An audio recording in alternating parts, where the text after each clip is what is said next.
the one thing that bothers me about Knicks fans is the arrogance. Oh, nobody cares about the Nets. Except you care about the Nets because you were watching them every game rooting against them. Just a couple bad weather fans representing New York, talking all things sports. Man, what could go wrong? We got Alex, who's a fan of the Knicks, and Mike of the Nets. The yin-yang of the tri-state, place your bets on the Yankees, Giants, Mets, or Jets. Yeah, you should listen if they're sparking your interest. If you made a vow to your team, don't break it. Bad weather fans is the relation. That's right. This is Bad Weather Fans, episode number 256. Mike Biseglia alongside Alex Benesowitz, and we are presented by DraftKings. Brooklyn Nets winners last night versus the LA Lakers. Nets snapped their 7-game losing streak, but that one win feels like 8. Meanwhile, the Knicks, they snapped their 3-game losing streak, get a big win in Sacramento, blow out the Kings. And we're honored to have a special guest with us here, Alex. I'll ask how you're doing, but first, Ty Butler joining us. ESPN Radio New York, Bleacher Report, and as I was snooping on LinkedIn, you and I both went to the same university. We both went to Syracuse. I think I'm like 45 years older, but we both did that. So what's up, Ty? Good to see you. Nice to meet you. And Alex, how are you doing? Yeah, welcome to the show, Ty. Thanks for coming on. I wish it were under better conditions, man. Watching that Lakers Nets game last night was just so maddening. Because I know this we're gonna do a lot of Knicks and Nets here, but basketball, regular season winding down, Lakers dealing with a major injury. That's one of those games you got to get. And unfortunately, the Nets decided, we actually want to win some basketball games. Well, that's the weird thing about the Nets is like they're bad. I mean, there's no way around that. They're 20 games under 500. But if you come into Barclays in particular and kind of sleep a little bit, they will beat you. And players and coaches don't tank. The organization might tank, but Jordi Fernandez wasn't in the mood to tank. Noah Clowney came back and had a really good game. And that's the thing with the Nets is they have these random great wins. LeBron or not, they still beat Luka and the Lakers. And you're frustrated. I'm frustrated. It sucks for both of us. Well, maybe you could just give the Knicks the 5 first-round picks back, and then you take back Mikal Bridges. I think both parties might be happy about that. At this point. No shot. What do you make of that trade now, and how Mikal's played so far, and everything that went down? So I do think it is unfair to hold like the 5 first-round picks over his head, because like if we create a list of players in the league who you feel comfortable trading 5 first-rounders for, it is a very short list. It's like Jokic, Giannis, SGA, Anthony Edwards. It's a very, very Steph, short list. Yeah, things like that. And even now, Maybe Steph, not, I don't know if I don't know if you're getting Younger 5 first-round picks for what is he, 37 years old Yeah. now. So it's a very short list. However, it's what happened. So until the Knicks win a championship and he's a key contributor, that's something that's going to be dangling over his head. And I've said this on radio before too. He doesn't need to live up to being a guy who was traded for 5 first-round picks. He just has to be a significant contributor on a Knicks team that ultimately wins a championship, and people really won't care how you got to Mikal Bridges. It'll just be the fact that he was the missing piece. But as far as like how you feel about it right now, I don't love the fit. And you can say it's premature. We've played 62 games. It just comes across to me, this is a guy who feels most comfortable as the second option. Because when Cat missed that game a couple weeks ago, Bridges was awesome. Brunson's out. Bridges played well last night. He's better suited as a second option. It's just that I don't know if he could be the second option on a championship team. Right. Well, he was on the Suns, but I guess he wasn't really the second option. Yeah, he was like 4th in the pecking order. Yeah. But he was young. Booker. He was super young then. Yeah. His role was different back then. With Booker, CP, you had Ayton. So he did what they needed him to do. But then once you go to Brooklyn and now your role has changed, that's the player you become. And now we're asking him once again to, change what he had been accustomed to doing. So I actually feel sorry for, I don't know if feel sorry is the right word, but I understand the difficulty and what he's been asked to do the last 4 years where his role just seemingly changes. Yeah, it's an interesting point. And I would, I'll look at it from the Knicks lens, because I agree. If they win a championship, doesn't matter. It doesn't matter what happened. You get rid of all these demons, and who cares about the future? You won your title, etc.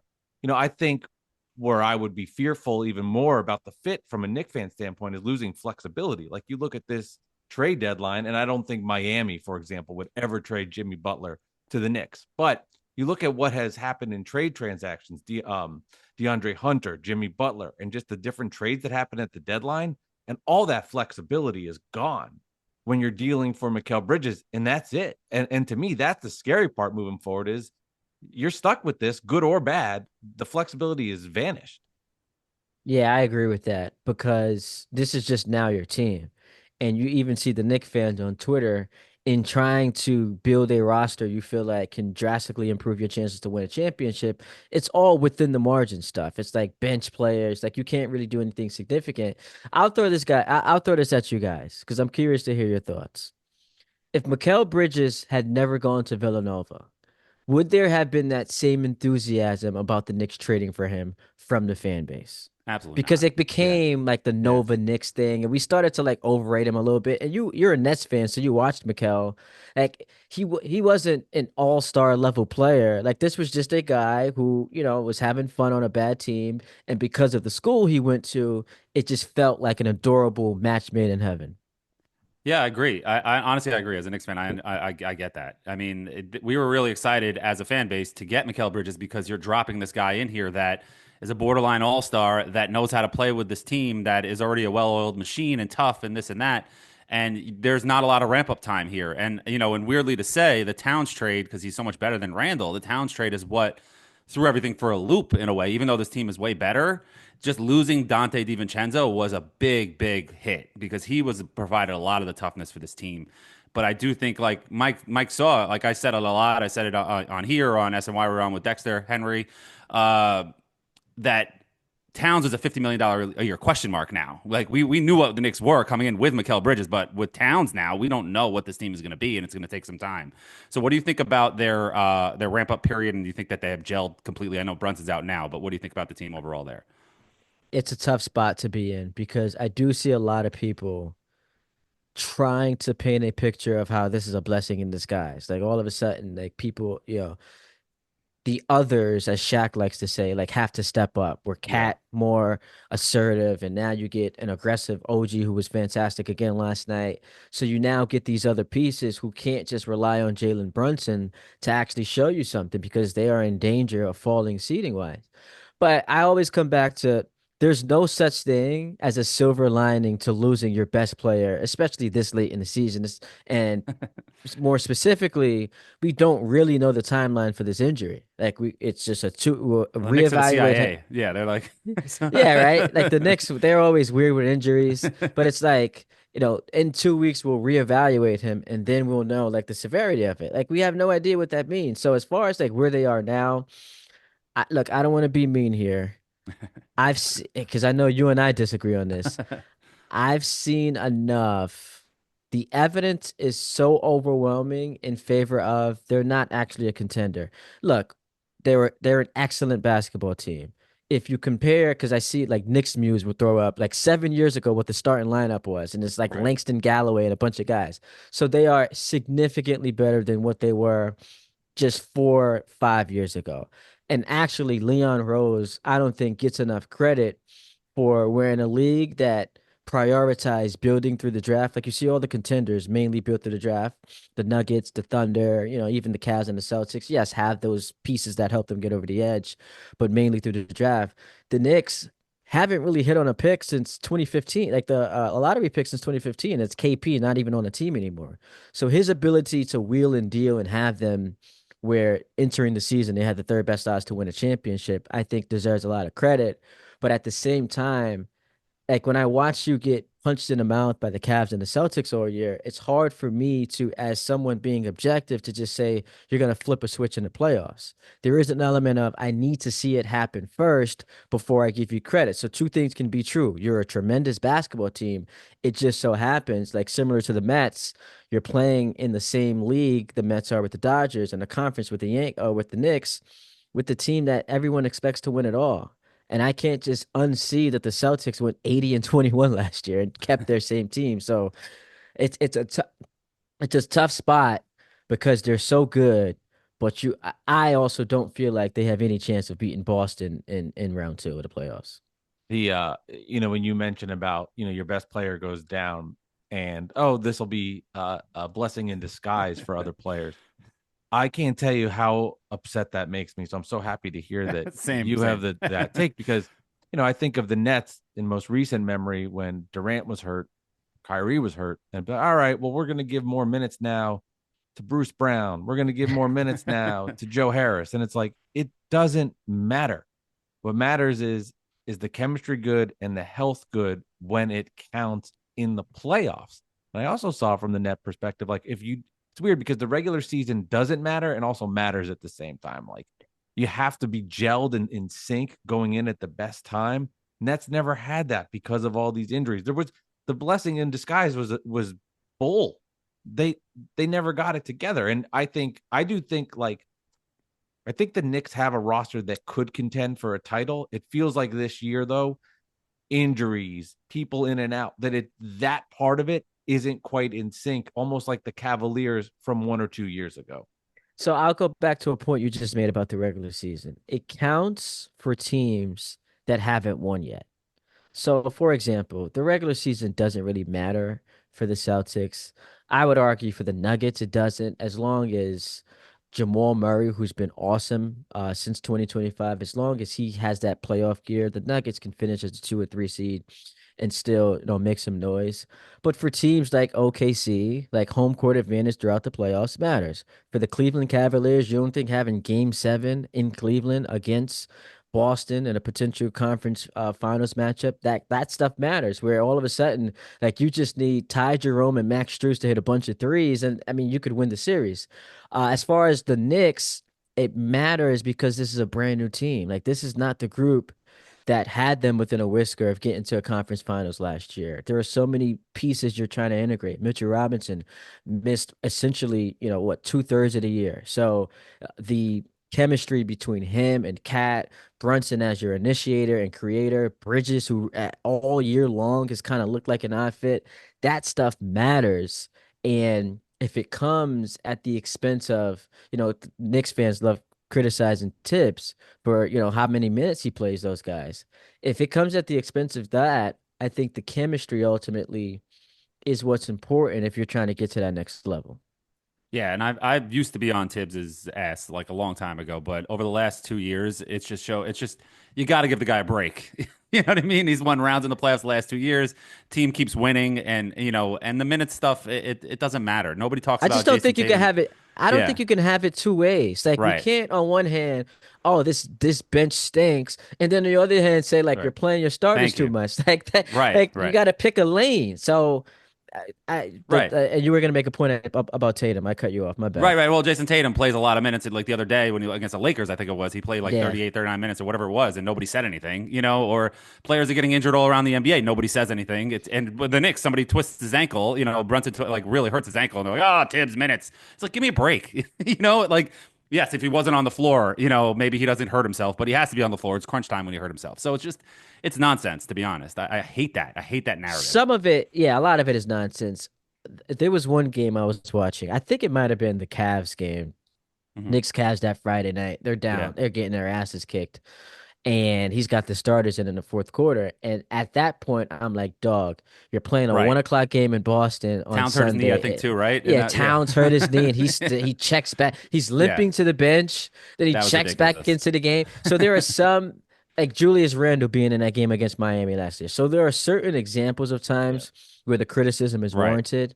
But I, listen, I can't, in good faith, be overly critical of a guy who, by the way, next season is going to find himself third all time in Knicks franchise history and Crazy. wins for a head coach, which is just outstanding. Like, so It's an original I team think, too. They've been around for a yeah, million years. Right? So, I got it. He's yeah, gonna pass like Van Gundy and Pat Wright. Like it's just awesome the company he's gonna be in and the people he's passing. So when you look at where this franchise was just a decade ago versus where they are now, like he's a large part of it. And while there are certain examples of like the extreme where you come on, get your guys off the court. For the most part, I think he's done a tremendous job with this group. You mentioned you're a Lakers fan. Watching that Lakers Nets game last night, what were your?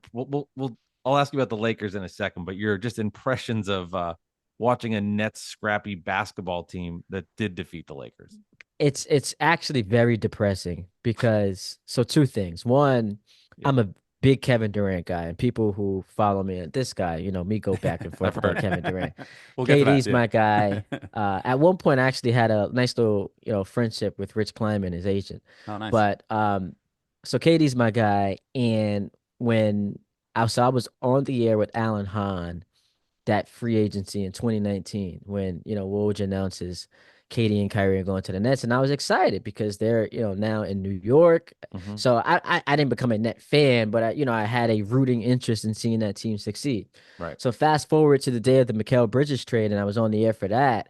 And my biggest takeaway was like all these net fans who are excited about these first round picks. Just 5 minutes ago, you were, in game seven of the second Yeah. round with a chance to get to the conference finals. So it's just like your whole world flipped. And I get being excited about future picks, but winning championships are hard, man. Like you were right there, and to see it just evaporate that Are you just quickly. trying to torture me? Like what? This is brutal. I'm no. So Let's this get is to a my way point. of working the way to last night. I feel like I'm in It's therapy. fun. It's fun. It's like adorable, but I can't Sucks. unsee that there again. 10 minutes ago, me watching Knicks Lakers would have been like Luca and LeBron versus KD, Harden, and Kyrie, and now it's like Cam Johnson's taking big shots in the fourth quarter Sucks. of this game. So, look, Jordy's been awesome, obviously, and the Nets have a lot of assets. I am curious to see like what their plan of attack this offseason is. Like if Giannis becomes available, I don't know if you're gonna love this. I low key, the Trey Young thing fascinates me. Like if he gets moved because of what they've done with that roster. Yeah, I want to experience because we didn't get this when the Nets were good because the Knicks were bad.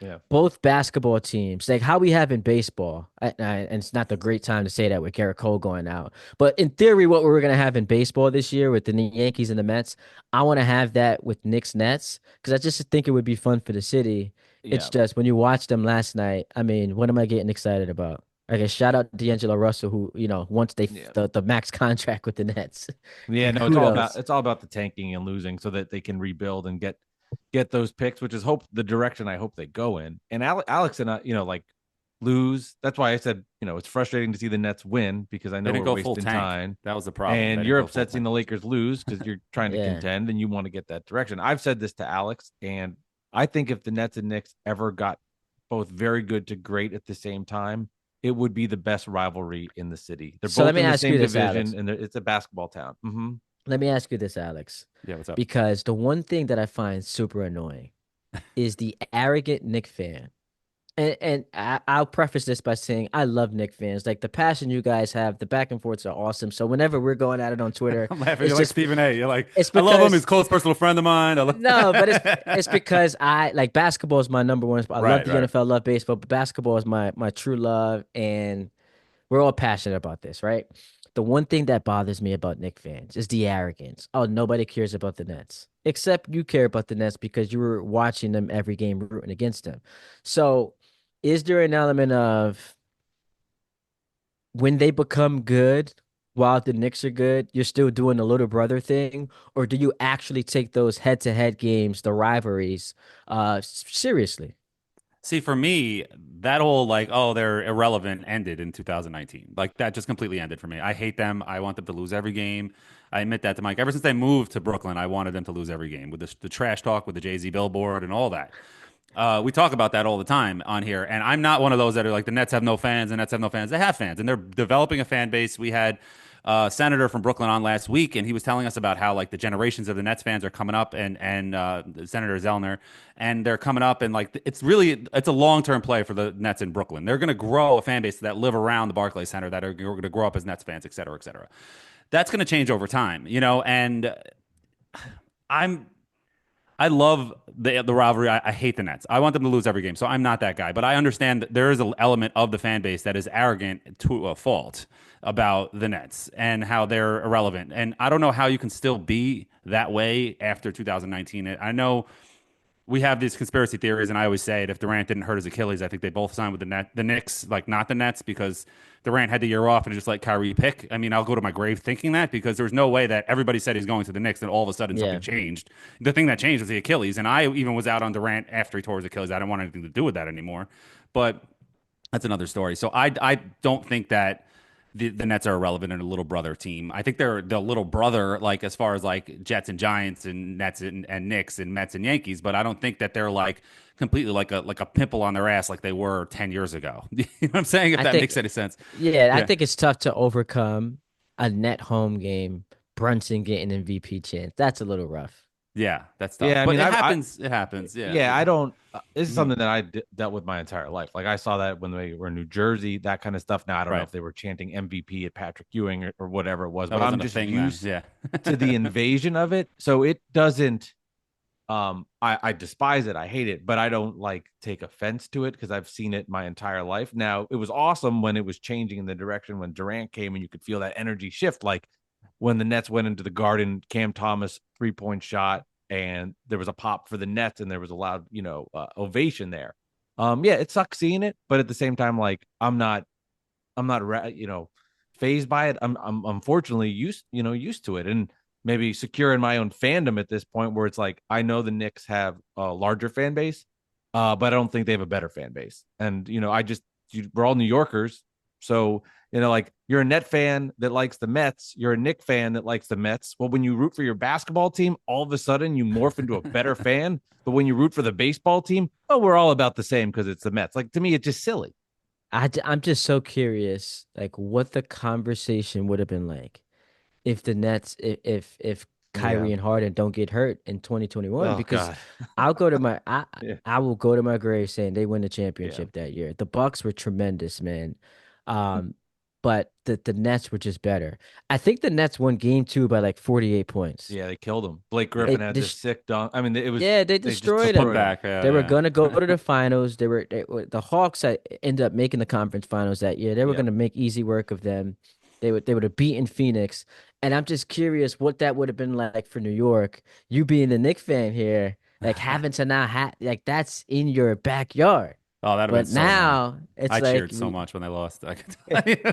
Well, I said this to Sorry to Alex too. cut It you was off. that game three versus the Bucks, and you're bringing up memories now. But it was the game three versus the Bucks when they went on the road. They had like a 5-point lead in the fourth quarter, and they blew the game. do it. Yeah. And I Joe said to Harris, shout out Alex, to him. that was the game Yeah. that they The lost. open And I said, three. Yeah. this is the same thing that happened to the Knicks versus the Pacers last year. That game three loss, and it Oh like yeah. changed the Nimhard. complexity of the series. But you're right. If Harden and Kyrie are healthy, that Nets team was. I mean, the NBA champion was the Bucks, and they were beating them by 40. Now they probably win in five. I mean, I'm rambling now because It's okay. I just know how long of a road is just to get even back to the conversation. And I'm kind of just playing in my head. Well, my son's going to be 5, and maybe when he's like 10 to 12 years old, I can enjoy It's a it good with him. time. Yeah. And that's and when he was 1 years old, he wouldn't have remembered it. So, but that's just like my loser mentality now because But that's the thing with Knicks fans that they have to appreciate the now. As much as that they might not be contenders, I still think they can make a run if they're all healthy. Of course, if Jalen Brunson's hurt, I mean, it doesn't matter. But I think they can make a run regardless of what happened in the regular season. But you have to appreciate the now. You have to like appreciate the fact that you have this great team and enjoy it. Don't walk around miserable when you have a team that's 17, 18 games over 500. Like, let's have some fun. Enjoy So the I team. I get that in theory. In practice is tough because like I went through this with the Yankees and it's Right. it's a like an ongoing conversation. Like I'll get mad and I love him, so he wouldn't mind me saying this, but Don LaGreca has this thing where it's like Yankee fans don't enjoy their team. And it's not that we don't enjoy it. It's that you always are, whether it's consciously or subconsciously, as you're watching something, analyzing it up against your potential opponents en Hmm. route to winning a championship. And we do that in every sport. In football, Ravens beat the Bills. It's like, all right, so what does this performance mean for the AFC championship game, even though we're in week 7? So this happens all the time. I think that like Nick fans, do you talk to, they are excited about it. But when you get the stinker against the Lakers when you're blowing a fourth quarter lead, it's a symptom of something that you had been questioning for a long time, and now you get that confirmation, so it knocks you down And it happened it several knocks you down a times, step, right? Yeah, yeah, and yeah. you've seen your team win first round playoff series. Like you saw them get to the second round back to back years. So now you're graduating into a different conversation. And that's not unique to the Knicks. Like if OKC gets bounced in the conference finals this year, like that's a disaster. The Right. Cavs can't lose in the second round of the playoffs. So all these fan bases are feeling the same thing. It's just near and dear to your heart because you're a Knicks fan Yeah. watching it in real time. That's fair. Yeah. That's fair. Uh, I want to end it with one more thing. The thing that we have been arguing with on Twitter a lot. You can follow Ty on Ty D Butler on Twitter. Great follow. You know, him and I go back and forth at Nick Central. I made a point that Aaron Rodgers is Kevin Durant of the NFL. Big name, puts up big stats, loses a lot, old, et cetera, et cetera. That threw you for a loop, and we were arguing for days about that. So I'll let you get your thoughts out. Let me hear it. Why is it not true? So you know what would have been perfect? I'm the NBA sicko who's like on my phone on the couch, as me and my wife are trying to watch a show. I'm on League Pass watching Grizzlies Suns last night, and KD actually had a chance to win the game at the buzzer, but missed the three. It would have been perfect had Oh he hit yeah. the shot, and then I could bring that I'm to glad this I'm on your platform mind here. while you were hanging out with your wife. Yeah, that's funny, right? KD was an all-star this year, so acknowledged as one of the 12 best players in his conference, which Aaron Rodgers wasn't. I see what you mean about how sometimes the traditional raw numbers can lie to you. We're Right. watching the games. Rodgers, for large portions of the season, did look washed until he had that 7 or 8 game stretch where he looked better than he was in the first Cost half us of the the number year. one pick. Yeah, thanks for Yeah, it did. that. Kevin Durant, man, is not the player he was before. Obviously, he doesn't have that first step he had. Like he's, more turnover prone. Like there are a lot of deficiencies to his game. I just still think you can win a championship with him.